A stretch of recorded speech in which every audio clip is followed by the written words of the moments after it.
రండి ఈరోజు మనమొక ప్రయాణం చేద్దాం. సుమారు 300 ఏళ్లకు పైగా దక్షిణ భారతదేశాన్ని ఏలిన ఒక మహాసామ్రాజ్యం కథలోకి. అదే విజయనగర సామ్రాజ్యం. సరే, మరి ఈ అద్భుతమైన సామ్రాజ్యం కథను మనం ఎలా చూడబోతున్నాం? ముందుగా దాని పునాదులెలా పడ్డాయో చూద్దాం. ఆ తర్వాత వాళ్ళు ఎదుర్కొన్న పోరాటాలు, వాళ్ళు చూసిన స్వర్ణయుగం, చివరిగా ఆ మహాసామ్రాజ్యం ఎలా పతనమైందో కూడా తెలుసుకుందాం. అసలీ కథ ఎక్కడ మొదలైంది? 14వ శతాబ్దంలో. అప్పటికీ దక్షిణ భారతదేశమంతా ఒక రకమైన గందరగోళంలో ఉంది. సరిగ్గా ఇలాంటి సమయంలోనే ఒక కొత్త మహాశక్తి పురుడు పోసుకుంది. ఈ సామ్రాజ్యాన్ని ఒకే వంశం పాలించలేదు. మొత్తం 4 రాజవంశాలు ఒకదాని తర్వాతొకటి వచ్చాయి. మొదట సంగమ వంశం, తర్వాత సళువ, తుళువ, చివరిగా అరవీటి వంశం. దీని పునాది వేసింది 2 అన్నదమ్ములు, హరిహరరాయలు, బుక్కరాయలు. వాళ్లకు విద్యారణ్యస్వామి అనే ఒక మహర్షి స్ఫూర్తినిచ్చారు. ఉత్తరం నుంచి వస్తున్న దాడుల నుండి హిందూ ధర్మాన్ని, సంస్కృతిని కాపాడటానికే ఈ రాజ్యం పుట్టింది. సరే, ఒక కొత్త సామ్రాజ్యం ఏర్పడింది. కాని అంత సులభంగా ఉంటుందా? ఉండదు. అది బలపడుతున్న కొద్దీ దానికి ఉత్తరాన ఉన్న మరో శక్తివంతమైన రాజ్యంతో గొడవ మొదలైంది. ఇక అప్పట్నుంచి శతాబ్దాలపాటు సాగే ఒక పెద్ద పోరాటానికి బీజం పడింది. వీళ్ల ప్రధాన శత్రువు ఎవరంటే బహమనీ సుల్తానులు. వీళ్ళిద్దరి మధ్య ఎప్పుడూ ఒక ప్రాంతం కోసం గొడవ జరిగేదే. అదే రాయచూర్ ద్వాబ్. కృష్ణా, తుంగభద్ర నదుల మధ్య ఉండే అత్యంత సారవంతమైన భూమి అది. కేవలం వ్యవసాయం కోసమే కాదు, ఆ ప్రాంతం చేతిలో ఉంటే మొత్తం దక్షిణ వాణిజ్యం తమ గుప్పిట్లో ఉంటుందని ఇద్దరి నమ్మకం. మొదటి బుక్కరాయలు లాంటి రాజులు సామ్రాజ్యాన్ని బాగా విస్తరించారు, మదురైని కూడా గెలిచారు. ఆయన తర్వాత వచ్చిన మొదటి దేవరాయలు లాంటి వాళ్లు తుంగభద్ర మీద డ్యాం కట్టించడం, సైన్యంలోకి ముస్లిం సైనికులను కూడా తీసుకోవడం లాంటి పెద్ద పెద్ద మార్పులు తీసుకొచ్చారు. ఇక రెండవ దేవరాయలైతే సంగమ వంశంలోనే గొప్పవాడుగా పేరు తెచ్చుకున్నారు.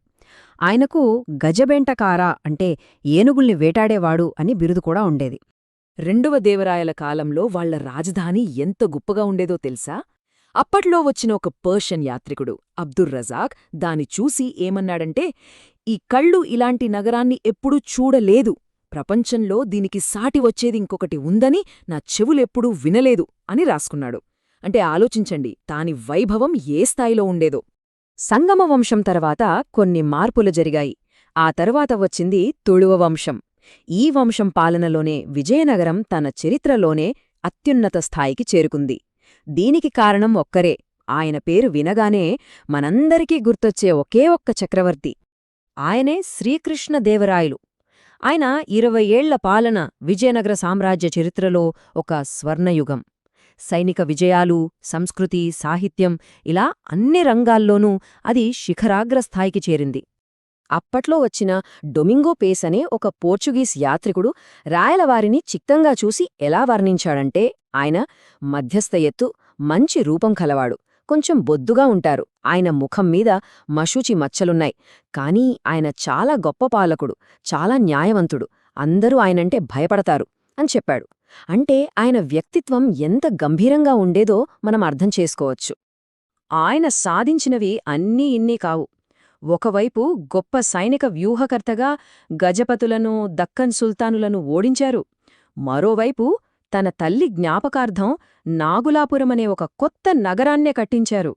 ఆయన సభ భువన విజయంలో అష్టదిగ్గజాలు అనే 8 మంది గొప్ప కవులుండేవారు. అంతేకాదు, ఆయనే స్వయంగా ఆముక్త మాల్యద అనే ఒక అద్భుతమైన తెలుగు కావ్యం రాశారు. ఆయన అధికారం ఎంత గొప్పదంటే, ఒకసారి యుద్ధంలో ఓడిపోయిన బీదర్ సుల్తానును మళ్లీ తీసుకెళ్లి సింహాసనం మీద కూర్చోపెట్టారు. ఈ పనికి గాను ఆయనకు యవన రాజ్య స్థాపనాచార్య అనే బిరుదు వచ్చింది. అంటే ఓడించిన శత్రువు రాజ్యాన్ని కూడా మళ్లీ నిలబెట్టగల సత్తా ఉన్నవాడని అర్థం. ఇది ఆ ప్రాంతంపై ఆయనకున్న పట్టును చూపిస్తుంది. కాని ఏ స్వర్ణయుగమైనా ఎప్పటికీ ఉండదు కదా. కృష్ణదేవరాయల తర్వాత అంతర్గత కలహాలు పెరిగాయి, బయటనుంచి శత్రువుల ఒత్తిడి కూడా ఎక్కువైంది. ఈ రెండూ కలిసి ఆ మహాసామ్రాజ్యాన్ని ఒక పెను విపత్తువైపు నడిపించాయి. శ్రీకృష్ణదేవరాయల తర్వాత ఆయన అల్లుడు అళియరామరాయలు చక్రం తిప్పడం మొదలుపెట్టారు. ఈయన చాలా తెలివైనవాడు. దక్కన్ సుల్తాన్ల మధ్య గొడవలు పెట్టి విభజించి పాలించు అనే పద్ధతిని వాడారు. కొంతకాలమేది బాగానే పనిచేసింది. కాని రామరాయలు తమని ఆడిస్తున్నారని ఆ సుల్తానులకు నెమ్మదిగా అర్థమైంది. వాళ్ల మధ్య ఉన్న గొడవలన్నీ పక్కన పెట్టేశారు. పెళ్లి సంబంధాలతో ఒకరినొకరు కలుపుకొని ఒక మహాకూటమిగా ఏర్పడ్డారు. వాళ్లందరిదీ ఒకే లక్ష్యం, తమ ఉమ్మడి శత్రువైన విజయనగరాన్ని నాశనం చేయటం. ఆ సంవత్సరం 1565 భారత చరిత్ర గతిని మార్చేసిన ఒక మహాయుద్ధానికి రంగం సిద్ధమైంది. అదే ప్రసిద్ధ తళ్లికోట యుద్ధం. ఒకవైపు సుల్తానుల ఉమ్మడి సైన్యం, మరోవైపు విజయనగర మహాసైన్యం. దక్షిణ భారతదేశ భవిష్యత్తును తేల్చే ఆ పోరాటం మొదలైంది.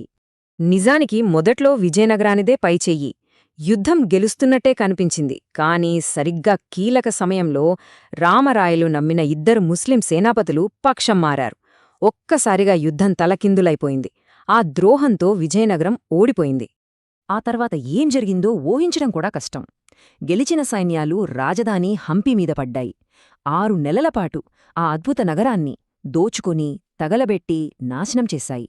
రాబర్ట్ సెవెల్ అనే చరిత్రకారుడు చెప్పినట్టు, ప్రపంచ చరిత్రలో ఇంత అద్భుతమైన నగరంపై ఇంత హఠాత్తుగా ఇంతటి విధ్వంసం జరగడం బహుశా ఎప్పుడూ జరగలేదు. ఆ ఒక్క ఓటమితో ఆ మహాసామ్రాజ్యం ముక్కలైపోయింది. రాజధానిని వదిలేసి పారిపోయారు. ఆ తర్వాత వచ్చిన అరవీటి వంశం రాజులు నామమాత్రంగా మిగిలిపోయి కాలగర్భంలో కలిసిపోయారు. గొప్ప విజయనగరం కథ అలా ముగిసిపోయింది. ఒక మహాసామ్రాజ్యం మొత్తం కాలంలో కలిసిపోయినప్పుడు చివరికి ఏం మిగులుతుంది? ఆ రాజధాని హంపి శిథిలాలు. అవి నేటికీ ఉన్నాయి. ఒకప్పుడు ప్రపంచమే అసూయపడ్డ ఆ సామ్రాజ్యానికి నిశ్శబ్ద సాక్షులుగా నిలబడి ఉన్నాయి. నిజంగా చరిత్రలో శాశ్వతంగా నిల్చేది ఏది అనే ఒక ప్రశ్నను మన ముందుంచుతుంది.